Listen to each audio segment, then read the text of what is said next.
National Human Rights Commission, with the support from UNESCO, organized a day-long sensitization with the religious leaders, stakeholders, human leaders, politicians, youth leaders, and village development committee on how to counter hate speech. The event held in Kerwane at Governor Residence. Mr. Mansour Job, Director, Legal and Investigation Affairs for Human Rights Commission, also speak on behalf of the Commission and alert the participants that the hate speech has been viral in our community based on the research conducted by National Human Rights Commission. Prevalence of hate speech in the Gambia, and it may amuse you that there has been a lot of hate speech in the country, and this has been established by the research, and it is because of that we are embarking on sensitization, and we are doing this across the country. We've been to LRR, so URR in Upper River region some time ago. We are here today, and tomorrow we'll be going to LRR to have similar conversation with the religious leaders that are there in order to also contribute their quota towards trying to tackle down issues relating to hate speech. It is important that we pay critical attention to the discussions that we'll be talking about in the next few hours from all our colleagues here present. And the objective of the workshop is to sensitize the community to talk about the prevalence of hate speech, but also how to counter hate speech in order to live in a more unified society. Because hate speech has very serious consequences, and if you are unable to tackle it, it may lead to chaos, it may lead to anarchy, and it may lead to lawlessness in the country. So we hope that it's going to be a very interactive and engaging discussion, and it is hoped that we will be able to foster the collaboration, the partnership, in order to have a very cohesive society where the rule of law will prevail, but where we'll also live as a society and we live in peace. I will not take much of your Barunja, representative from UNESCO, highlight the dangers of hate speech and how committed UNESCO has done to tackle hate speech in society, impacting individual dignity, social cohesion, and global peace at large. Hate speech undermines social harmony. It fuels discrimination and incites violence.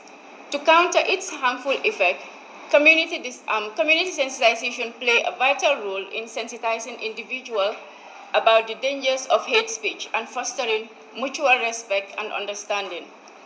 Mr. Chair, UNESCO has been at the forefront of efforts to combat hate speech by empowering communities through education, advocacy, and dialogue, as well as promote media and information literacy through the UN Peace Building Fund, helping individuals critically analyze and address hateful narratives. It also facilitates intercultural dialogue, which bridges differences, encourages mutual respect and tolerance.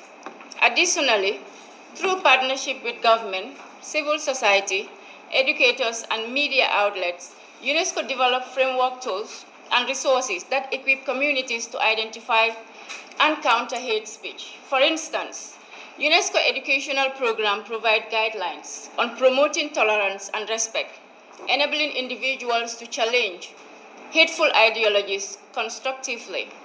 By supporting local initiatives, UNESCO fosters environments where people can engage in meaningful conversations that reinforce shared values and coexistence.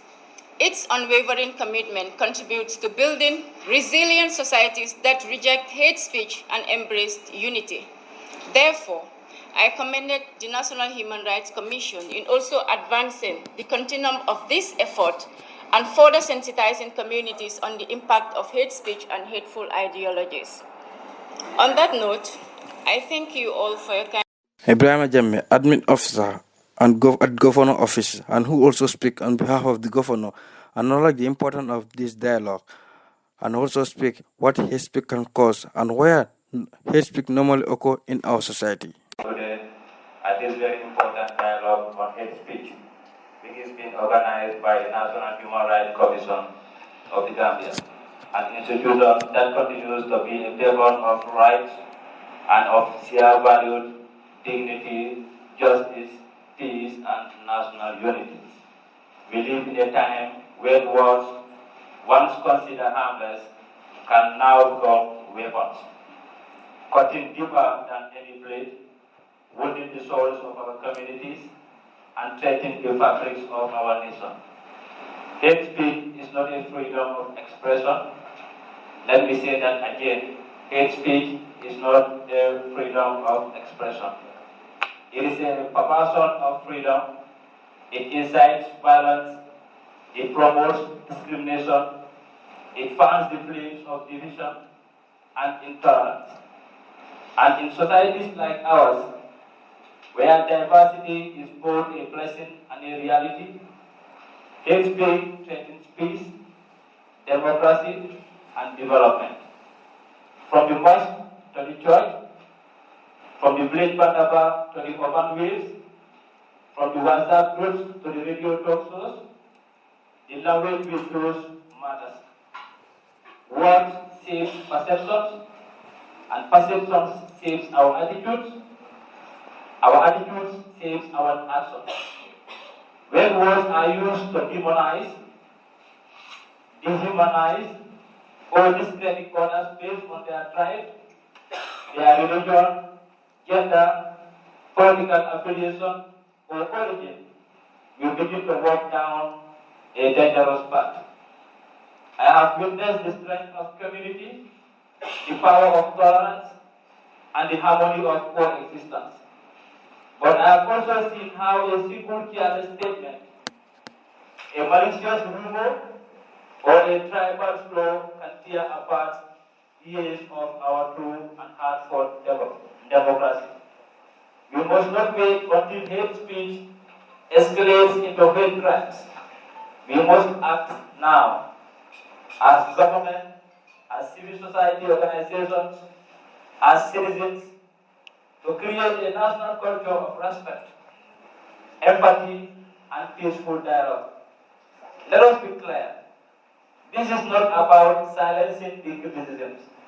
It is about confronting the type of rhetorics that calls for violence, that degrades others, and that undermines peace and stability. We must therefore call on our religious leaders, our traditional elders, our political actors, the youth, and especially our media practitioners to be champions of responsible speech. The Gambia belongs to all of us. Our strength lies in our diversity. We must not allow divisive politics to fracture unity that generations before us fought to hurt and to build.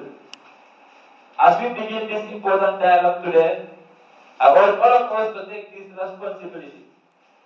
Let's push for stronger legal frameworks, and let's empower our communities with civic education.